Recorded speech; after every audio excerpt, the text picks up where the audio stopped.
Hi friends, today I would like to have discussion with you regarding one of the pivotal and important topic of law called public interest litigation, which we briefly says PIL. This concept is not only important, significant from the viewpoint of the public or society or the people, but it is also important from the viewpoint of the judiciary as well as from the viewpoint of the practicing lawyers. Normally, we generally hear while reading newspaper or through news channels, etc., that someone has moved to the honorable court and has filed public interest litigations or PIL, etc. So there are many things which we need to know what it is and how it is filed, against whom it is filed, what relief is sought, whether public interest litigation is genuine or it is for genuine cause or it is publicity stunt or frivolous in nature, etc., etc., and the procedures and the concept, when it can be filed, by whom it can be filed, against whom it can be filed, when court can impose the cost, etc. We have to know many things. As we know that Article 32 in the wording of great Honorable Babasaheb Ambedkar, this is the heart of the Constitution of India, and Article 226 has also got the similar kind of value because writ jurisdiction can be issued by the Honorable High Court and Supreme Court respectively. Under Article 32, the Honorable Supreme Court of India has got the right to issue various kinds of writ of habeas corpus, mandamus, certiorari, quo warranto, and writ of prohibitions for violation of the fundamental rights. Therefore, in the wording of Honorable Great Dr. Babasaheb Ambedkar, it is called the heart of the Constitution of India, without which the entire Constitution of India does not have any sort of value, because unless the remedies are provided under the Constitution of India, the right, fundamental right, constitutional right, or any kind of rights given under the Constitution of India will not have any sort of value unless the persons have remedy. Therefore, there is a proverb in English, there in a law, it is called ubi est ibi remedium, means where there is a right, there is remedy. And there can't be a right without remedy, otherwise such rights have no value, or it has zero value in the eye of law or in the eye of people also. Therefore, the remedy must be provided under Article 32 as well as under Article 226 of the Constitution of India. The remedies are provided to the people. They can knock the door of Honorable High Court, they can knock the door of Honorable Supreme Court for enforcing their fundamental right or legal right in the court of law. Therefore, we know the kinds of writ, as I have already covered this topic in my other videos, and the number of kinds of writ petitions which I have already covered. Majorly, there are 5 kinds of writ petitions, and which is categorized in criminal and civil writ petitions, etc. The public interest litigation is nothing but one kind of writ only, but the judiciary and we treat it as a public interest litigation, because why? The rights of people, the interest of people is involved in that. Not only the right of an individual, but the right and interest of the people at large, community at large, gets violated. And those weaker section of the society, poor persons, disabled persons who cannot come to the honorable court, who are not in position to come to the honorable court to get the justice, on behalf of such people only the public interest litigation can be filed in the court of law. Now we know that once the right of an individual is violated, then the said person has a right to knock the door of the court, to come to the honorable court to get the justice, because it is his right. Therefore, only he will get the right to come to the court, and no other than that person can come to the court to enforce his right. This is called locus standi. and we also called it as a locus. However, in public interest litigations, the right and interest of the people at large gets affected.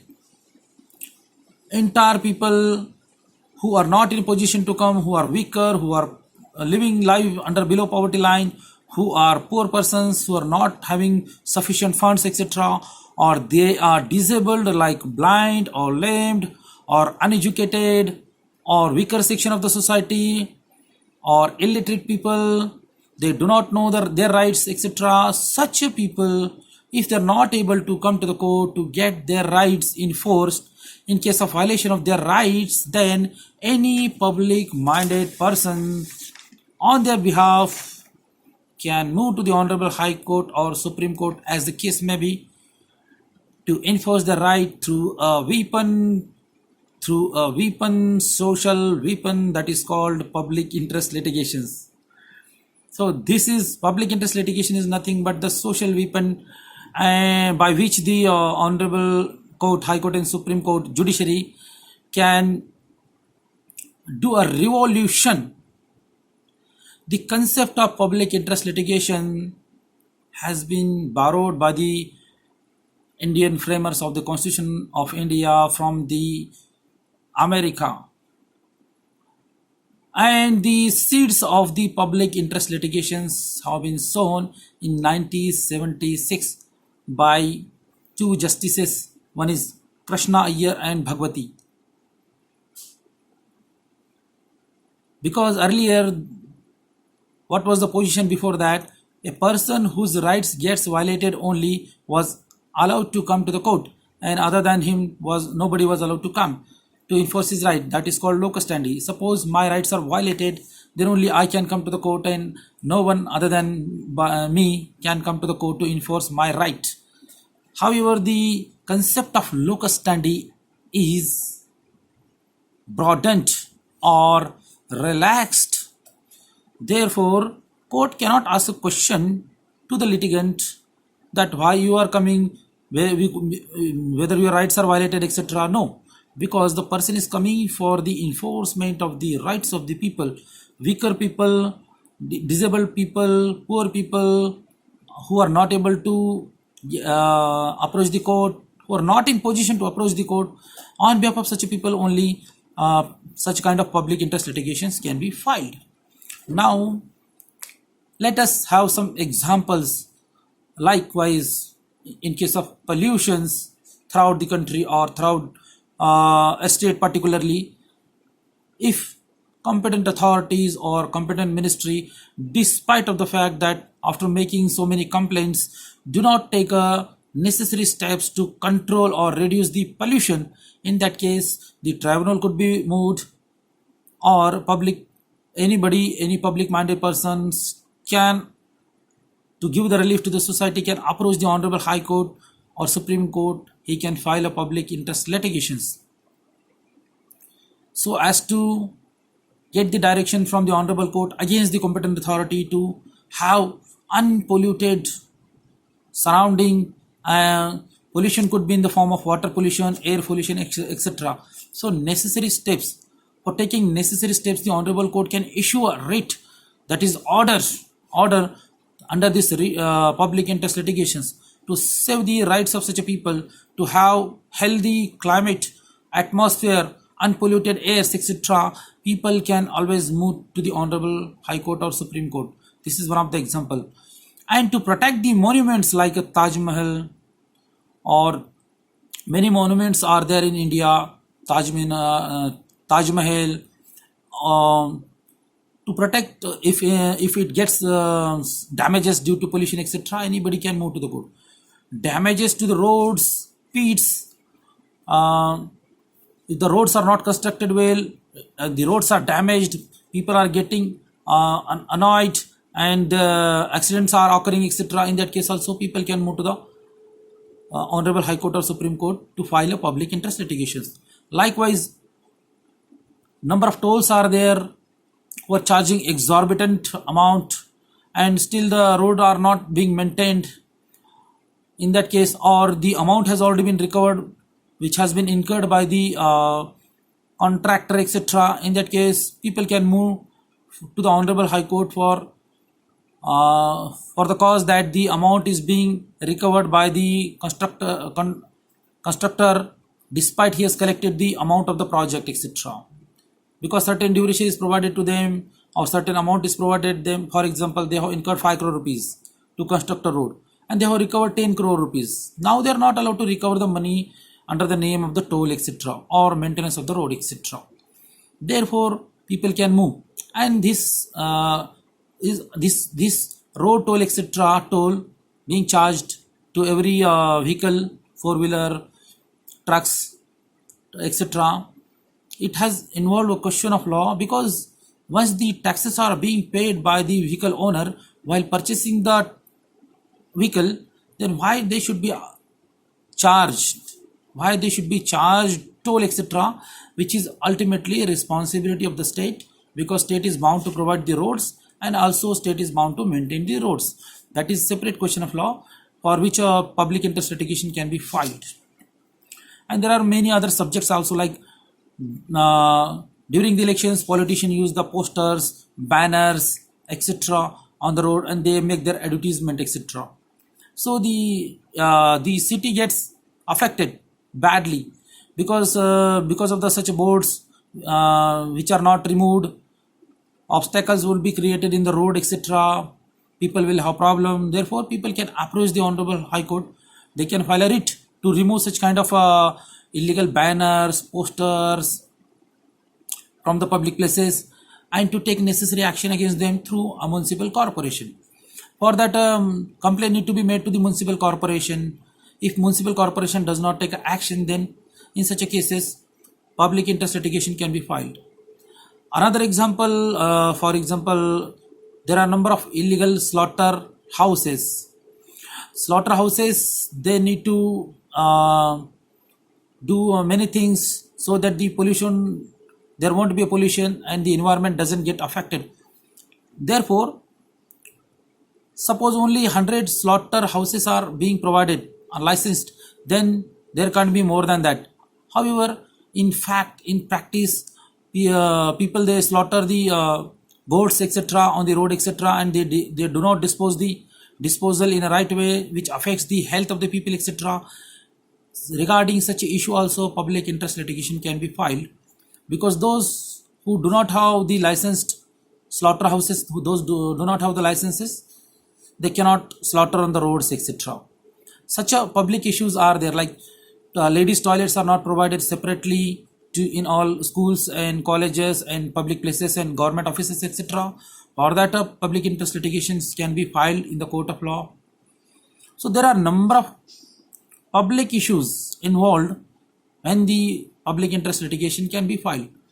However, in certain cases, the public interest litigation cannot be filed. For example, service matters, like a police personnel, some GR is issued and some rights of the people have been violated, rights of the police particular departments employees have been violated. In that case, obviously they can move to the court, but under a writ, because it cannot be said that they are not in a position to approach the court.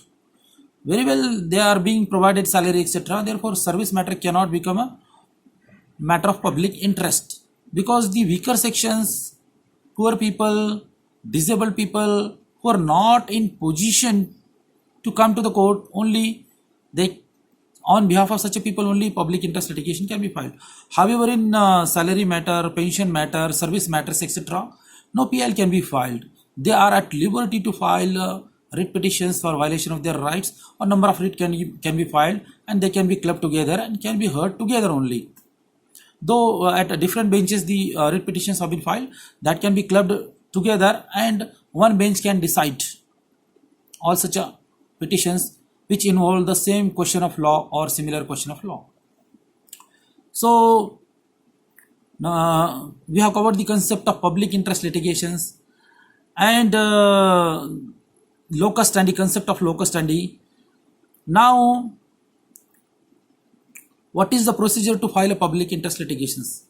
To file a public interest litigations, the procedure is same as of it is a writ petition. However, the format is different.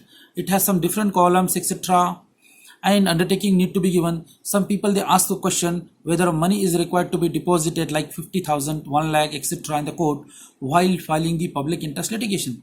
No, only answer is no, because undertaking is required to be given, affidavit is required to be given, that in case if the PIL does not involve the public issue, then he is abide and he's undertaking to pay the amount or deposit the amount, etc. So money is not required to be deposited initially. However, registrar may direct to deposit the same.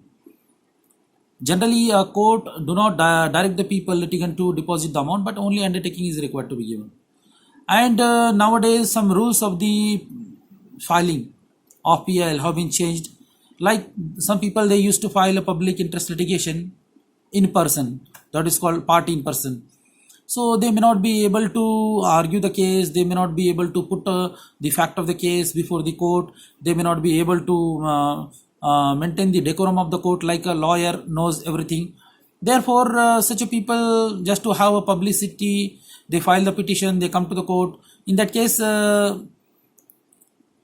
they are not seasoned like a lawyer, etc. Therefore, their interviews are being taken by the registry, that is department, whether they are able to maintain the decorum, they know the basic concepts, they know how the rights are violated, which rights are violated, whether alternate remedy is available to them or not. Likewise, they check and whether that person is capable to address the court. However, in case of public interest litigation, in party in person, normally party in person can also speak his mother tongue, like provided that the honorable judges knows that, like Marathi or Hindi also sometime. However, the lawyers are not allowed to speak the mother tongue because the language of the Honorable High Court and Supreme Court according to Constitution of India is English only. So the lawyers are supposed to address in English only. However, the same rule is relaxed to our parties generally for the sake of convenience. So sometime court may hear a party in person in Hindi also or Marathi also. No problem. Now we know the concept of judicial activism. Judicial activism is what? That the judiciary is not dormant, judiciary is not sleeping, judiciary is active. For example, we have heard still sometime it is being implemented, like in the old days when a letter was written by a person to the honorable judges or Supreme Court or High Court, etc., or news item, after reading the news item by the judges, they used to take a cognizance on any public issue,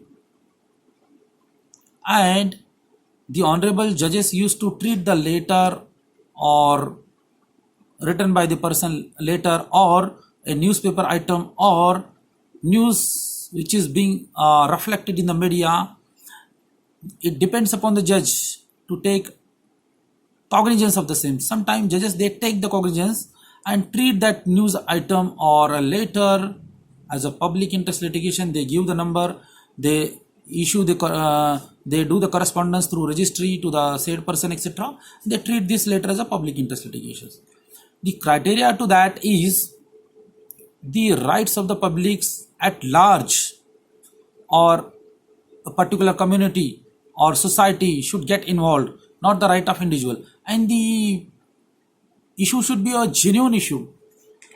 In that case, party whose rights are being violated, if not they are not able to approach the court, in that case the court can take cognizance. Therefore, it is called activism, judicial activism of the court. So this concept is positive in the nature. It depends upon the judge whether to take cognizance or not.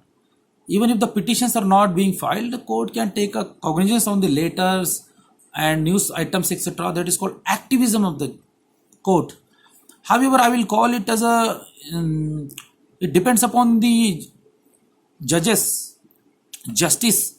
Some judges are more active, some judges are not that much active. Therefore, the activism of the court, activism, judicial activism depends upon the nature of the judge and his perspective. and activism of the judge, etc. So another concept is there, this is judicial activism, and another concept is there, judicial overreach. We know that under the Constitution of India, the government, there are three wings of the government: judiciary, executive, and parliament. Judiciary interpret the laws and punish, executive implement the laws, legislature makes the laws or enacts the laws. Their powers are different. This is nothing but separation of powers theory provided under the Constitution of India, and the separation, this theory is nothing but the basic structure, because no one is allowed to transgress or cross the limit, their limit, etc. However, under the name of judicial activism, the judiciary is not allowed to cross their limit, transgress their limit, overreach their limit, etc. Therefore, once they overreach the same, because they cannot encroach upon the rights of the executive, they cannot encroach upon the rights of the legislature. For example, judiciary cannot make a law or cannot make a rules. Only they can make a rules regarding their judiciary only. However, they cannot take the do the work exactly that of legislature or that of executive, etc. So under the name of activism, judicial activism, they should not be allowed to overstep, overreach, transgress, cross the limit. Therefore, if they do it, if they do it, it is called judicial overreach, because they have crossed their limit, etc., which is not allowed. For example, they can suggest the judiciary, they can suggest the legislature to make the laws. However, they cannot make the laws, etc., or they cannot amend the section, etc., because the powers are vested with the legislature only or parliament only. Likewise, they cannot cross their limit. They cannot cross their maryada, Lakshman Resha. They cannot overreach. They cannot overstep. They cannot transgress, etc. If they do it under the name of activism, then it is judicial overreach, and that is not allowed under by virtue of the theory of separation of powers as provided under the Constitution of India. And judicial restraint, third concept, that is negative in the nature, like judiciary is dormant, judiciary is not active.